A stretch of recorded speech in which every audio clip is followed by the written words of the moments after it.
I was brought up Jewish. I had a bar mitzvah. I can read Hebrew as well. I can do the prayers. But I've been atheist since I was probably 7. So you end up at ARC with a mixture of sort of more conservative leaning, anti-woke, and a lot of Christians actually, all under one roof. Look, there's been an alliance, an unholy alliance, anti-woke atheist crowd, an anti-woke religious crowd. And so we've put aside our religious differences to say we need to save the West. Has any of this kind of moved you in any way at the religious level? I want to believe that's as far as I can go. Because I'm up at 3 a.m. just thinking about the darkness of it. I really am. I'm up there going, oh God, like that I'll be in a box one day. You know, there are a lot of atheists who have a bravado when they speak about it. Ricky Gervais, you know, very much this kind of, you were dead before you were born, you're going to be dead after it. Can I bitch about Alex O'Connor? Why not? What is it you think, if it were to happen, would be the thing?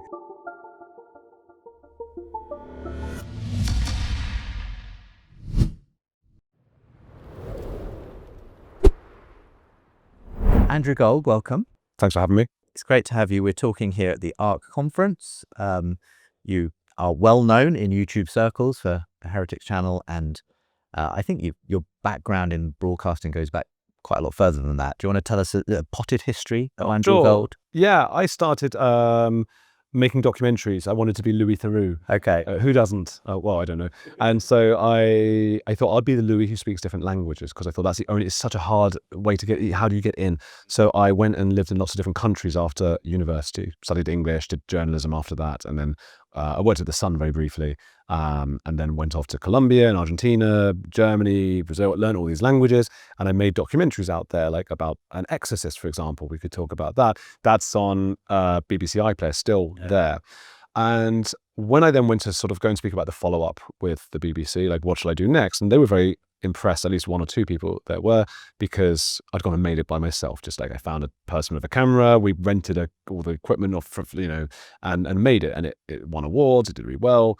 And I ran into this wall with them because they work with loads of different production companies, 50 to 100 or so. And over a period of about 5 or 6 years, every single one of them I spoke with said, look, we love your ideas, we want to make this series, but you can't be the presenter or the journalist. We need somebody who's a minority. Right. I was going to say, because you're male and white, presumably. Okay, that's interesting. So after years of that, I started telling them, I'm Jewish. That's a thing, isn't it? But, this guy actually said to me, I remember he said, like, well, if I said, I'd get in trouble if I said what I really think about that. I don't know if that's because he'd be in trouble because he agrees with me that this is ridiculous, or because he thinks the media is full of Jews, or whatever it is. And I didn't want to get in because I'm Jewish anyway. How absurd. Yeah. So I was livid. I thought, I've learned all these languages, and they just want some minority who doesn't speak them to go and talk to some Bolivian guy who makes people stand in anthills or something. That's what the kind of thing I was looking at. And so that's it, really. I was brought up Jewish. I had a bar mitzvah. I told that because I know we'll talk about belief and stuff, I think. I can read Hebrew as well. I don't understand it. I can do the prayers. But I've been atheist.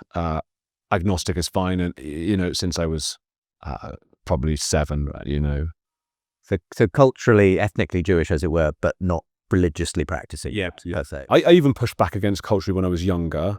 But then, as tends to happen, when you feel like you're in trouble, you start to cling to those things a little bit more. So yeah, definitely some of that. Yeah. You're not the only person, though, by any means, I've heard going through that media process of suddenly finding, I'm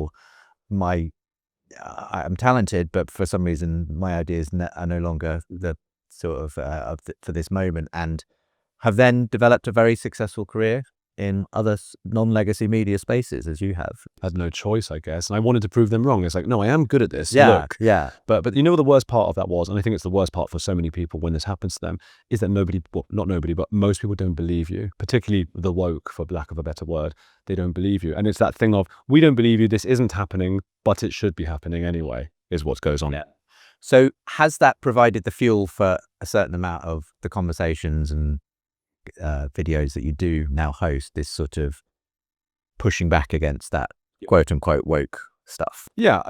And it is tough because we don't have much of a better word than woke, and it's become this kind of like, what a redundant, silly word, and that was part of the woke that was what they did. We called them they called themselves the Word. We said, you're that word. And they said, oh, that's so simplistic. And I'm like, well, that's where, but I started my first channel. It was a kind of, if you were Louis Theroux doing a channel, I was like, okay, screw you, BBC. I'll start my channel. The very first episode, this was my old channel, not this one, was with Nate Phelps from the Westford Baptist Church, Right. who left there and became a pro-gay advocate and all of those things. And I was fascinated by him.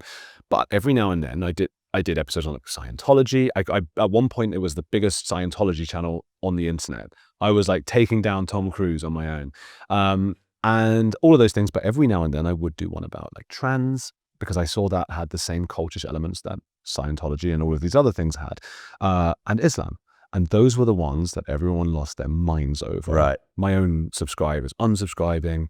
Wow. You'd never do one about the Jews. I'm like, I've done about 100 on Hasidic Jews, Of course I would. And so I decided about 14 months ago, I'm done. I can't do more on cults. I've done my cults. Brand new channel, 0 subscribers, start from 0, Heretics. And I'm just going to talk about trans and Islam, because those are things I wasn't able to. And how's that worked out? I'm not very popular now with old friends and things like that. I get angry messages from people, and it's probably not very easy for my wife and other people associated with me. But I've retained the sort of old liberal. I'm probably pro-choice just about, and as I say, I'm a vegetarian, not quite vegan because it's too difficult. But all of those things, it seems so obvious to me that the trans thing is mad, and it seems so obvious to me that we're going in a really, really troubling direction with regards to mass immigration, particularly Islamic immigration. And if the people can't see that, I say that's because they are a little bit cultish. So you end up at ARC, and ARC is a really interesting place with a mixture of sort of more conservative leaning, anti-woke thinkers, cultural influencers, and a lot of Christians actually, all under one roof. What have you made of it so far, and how does it feel kind of being a sort of atheist mixing in this kind of interesting, mixed bag of people? Well, partly it feels great because I feel like I'm not judged. I'm not a Nazi to these people, And like after years of that, what a relief to be able to be in a room full of people. And if they find out I'm Jewish, they probably like me even more, because there is that kind of Christians loving the Jews thing going on. Jordan Peterson loves the Jews, I think. So you actually, after years and years, and like my wife and I, we don't feel safe. We don't feel safe walking down the street. We got a friend of ours, or a family friend, got us do you know what a mezuzah is? Tell me. On the doors of Jewish people, you see these sort of, it's almost like a backslash, like these little things. They contain scripts from the Torah, I believe. I don't know. They were the kinds of things you don't even notice them. You will have seen them a million times and you haven't noticed them. And I didn't notice them growing up, but we had them on my mum's house, my dad's house, where these things. And they bought us one of those. And I no way in hell am I going to put that on my door basically saying we're Jews nowadays. No way. So yeah, being here, it's like being in New York as well, where there's loads of Jews and things. You finally feel like, oh God, okay, these people definitely don't hate me. That's not to say most people hate Jews. I'm sure many people will be watching this now going, hang on, that's not fair. I'm not at ARC, nor am I in New York, and I love the Jewish people, so I totally respect that as well. It's just I know there are likely not anti-Semites here.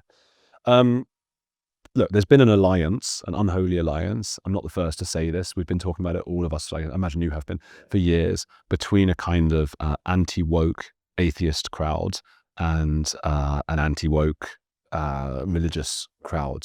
The kinds of people who would have hated one another in the 90s. And we appear to have put aside our differences. The phrase that I've heard used is we are now co-belligerents. Co-belligerents. We've got this common enemy, and so we've put aside our religious differences to say we need to save the West, and I think that's it. And so these things that seemed so important to us 20 years ago, like God is not real, yes he is, and of course there's still really fundamental questions, of course they are, but right now we're in a situation where we invite more people who hate Jews, let's say, and gays than we have Jews living in the country already each year. So every year, because we know that Pew Research will tell us that in, I think, Pakistan, Syria, Afghanistan, 97 to 99% of people there have unfavorable views of Jews. This is where we are bringing people in. There's only 200,000 Jews in the country. There are millions and millions of Muslims, many of whom harbor, disdain, to say the least, for Jews. the Jews are the canary in the coal mine. This is the reason people are so interested in this. Is it's not just about the Jews. Once the Jews are in harm's way, so are the gays, but so is everyone else in the West. So you've obviously got, a specific, very, personal reason at one level why you would want to sort of help the cause of, as it were, people who are worried about the trends of immigration, what that's doing culturally to us, free speech, freedom of religion, and so on. Has any of this kind of moved you in any way at the religious level, being around religious people more, having a bit more common cause? Has it kind of in any way caused you to ask the God question, or is that still a kind of very secondary? Like zilch. And I hate saying it because it's such a boring answer. I want to answer you and go, why actually? Actually, I'm just on the verge of converting it. Do you know of A.J. Jacobs? Yes. The writer. And so he did that, living a year in the Old Testament. And he's a really funny chap. And he said he prayed so many times because he was supposed to, as this thing he was setting himself, become like that he actually started to believe. And that's really interesting and implies a kind of obsessive compulsion, I think. I mean, I had OCD as a teenager. I was like pulling door handles off cars and light switches and things like that. There is no more OCD community than the Hasidic Jews. They had just... And I remember a friend of mine said he was training to be a rabbi, and he said to one of the trainers or whatever they are, the teacher, I'm not sure I actually believe in God. And the fella said to him, "We don't. Most of us don't. You don't. That's not really the point." I've heard that joke quite often actually in Jewish circles. Well, apparently it's a real thing. So I would love to say, hey, I was moved in some way. That's a much more interesting answer, and I look much less closed-minded. If I were able to say that, I have nothing. Nothing. It's like me saying, like, do you believe you can walk through that wall right now? It's nothing. Has anything shifted though? Because something I have come across talking to other people at this conference who don't share my Christian faith, people like Carl Benjamin, Sargon of Akkad, and James Lindsay. Bastard. Disapprove of them all. No, they're nice. They're lovely. They sort of look the same, don't they? I've got them both in my head as the same person now. Yeah, well, it's an interesting one because I had them both one after the other, and it felt like just a continuation of the conversation. But the reason partly is because they were both saying, well, we both had this very anti-God, new atheist phase, but actually we're totally cool with religion now. Yes. Don't believe it, but think it's the bee's knees. It's Christianity especially, because we've realised it's the foundation of Western culture, hence us being at ARC and rubbing shoulders with all these religious people and totally fine with that now. Has any of that kind of happened to you? Have you sort of made more friends, I suppose, come to realise the value, perhaps as you've seen your own Jewish culture being threatened, sort of leaned in a bit more to even the religious element of that? I don't know. Yeah, not the religious element. Not the religious. Yeah, I got no spirituality in me, and I wish I did. I feel like I'm trying to get blood out of a stone. I know. Come on, surely there's some little element of spirituality. I want to believe. That's as far as I can go. I definitely. I'll take that. Yeah. Oh, do I want to believe? I find it difficult, and I know the comments because I've seen the comments when I've said things like this, and they're all just like, oh, can't you just push over? Can't you just? Oh, what? How sad and all of that, and what? And people say. People sometimes say, and I know you'll be familiar with this argument, and it's sort of a baseless argument, which is like, well, is it Pascal's wager? Like, you should believe because then, but you can't make yourself believe. And I fundamentally don't. However, as to what those two fellas said, absolutely, I'm much more willing to, and I have loads of friends who are Christians now. I didn't have that before, and they're great people, and they have wonderful morals by which to live. And it might be the case, as is being said a lot, that we actually needed it. And that's where there's probably a change in James and in Sargon in me.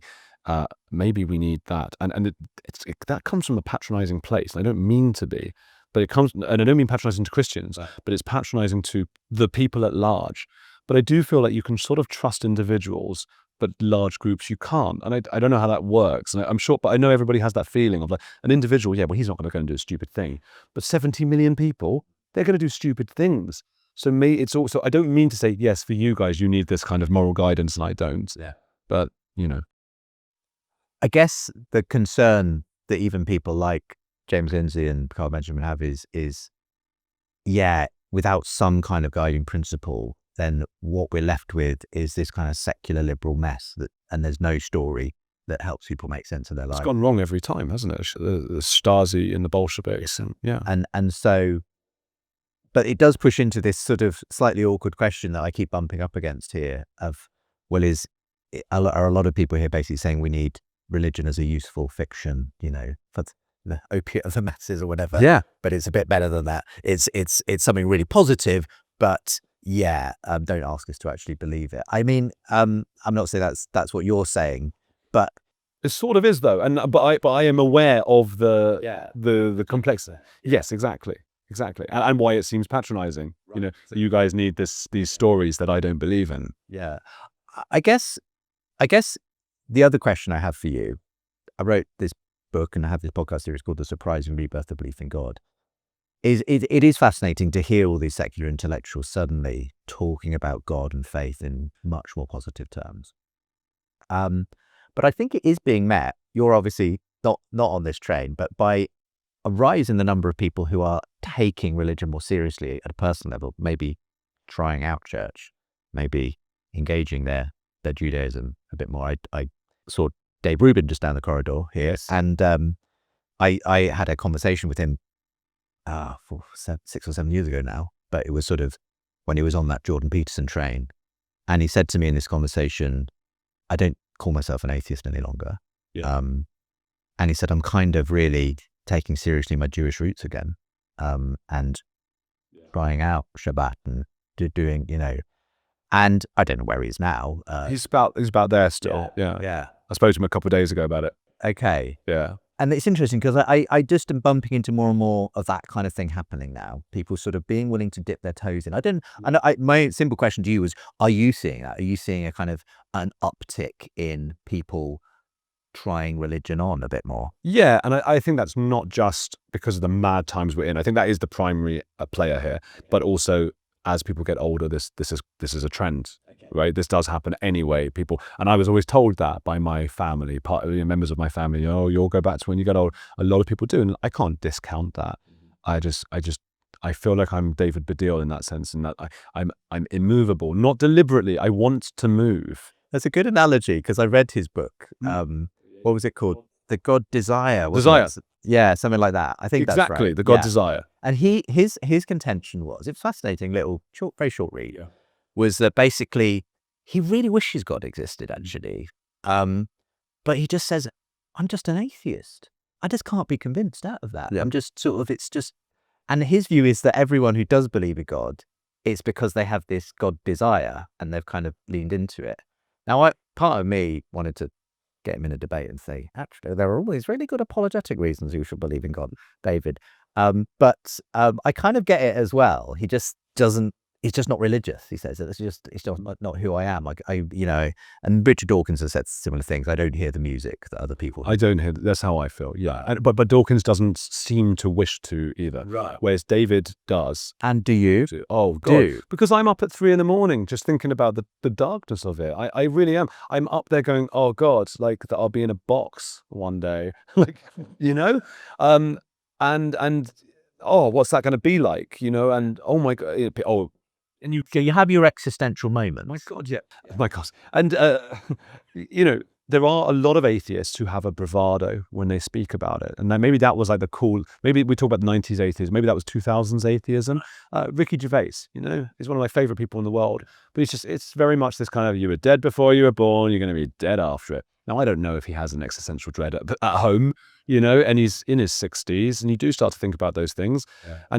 But you can start thinking about, people think about that in their teenage years, don't they? Because what is another 60 years really in the eternity? So when you say you'd like to believe in God, but you can't believe in God, it's just not there. Is it whatever? I mean, are you hoping something will happen? Like maybe I'll have some kind of experience? I know it won't. And I wish it would. What is it you think, if it were to happen, would be the thing? Would it be some kind of divine vision? It's a good question, because that's what when I used to look into cults and things, that's what you need to ask to know someone's been radicalized into an idea. Like, am I radical in my atheism, or some such thing? And you often ask, what would bring you from a 10 down to a 9? I guess like Peter Boghossian's street epistemology, right? He's abandoned all that, I think, now. I mean, he's not trying to make people atheists anymore, is he? Well, no, he's talking about gender a lot, but what would bring people from a 10 in gender down to a 9, if you saw that you can't actually put someone's willy on another woman, then would that bring you down to a 9? Scientology, what could make you not 10 out of 10 on that? Atheism, what would change my mind? And well, absolutely, if I saw God walking along, and he does walk, and that's a fun, because I grew up with an image of sort of a face, and I've read a bit of the Bible recently. I wrote a book called The Psychology of Secrets. It's all about sort of religion, and I didn't. He does walk. Yes. That's interesting. Yeah. It's irrelevant to the conversation, but it's just an interesting. Do you mean as in the book of Genesis, he walks with them in the garden? Yes. Yes. And I was the other way I interpreted when you said he walks was, well, yeah, he literally walked on earth. As a Christian, I believe God became human in Jesus. I see. Yeah. But he walked in the Garden of Eden. He's got legs. Yeah. If he popped up to me, he's like, listen, mate, it is a real thing. It would be the best moment of my life. Of course it would be. Yeah. But look, So here's my challenge. If that's true, have you ever tried praying? I've prayed over the years as a kid, and I prayed for like Tottenham to win. So, and it never worked. Have you ever prayed for God to reveal himself to you if he's there? Yeah. Okay. Yeah.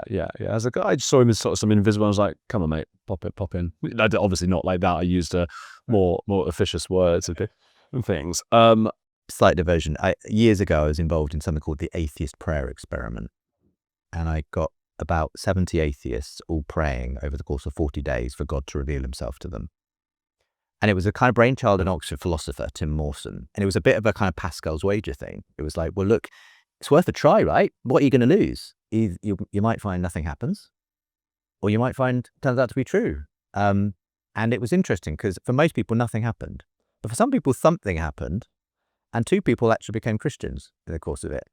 So I always think it's worth trying. Do you know what I mean? Well, this is what I was saying. A.J. Jacobs, he prayed himself into belief, and then it's sort of dissipated later. So I'd be interested to see if you could catch up with those people years later. Although if they became Christians, it sounds like they were quite on it.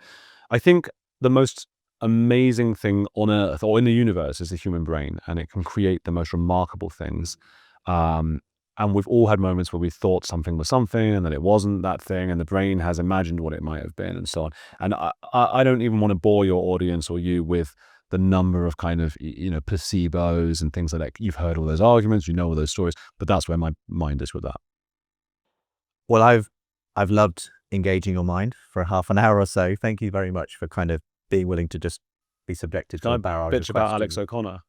Why not? Yeah. Because is he a friend of the show? He comes on and stuff? Absolutely. Yeah. We've done a number of conversations together, Alex and I know he's been on your show a few times. And I think once.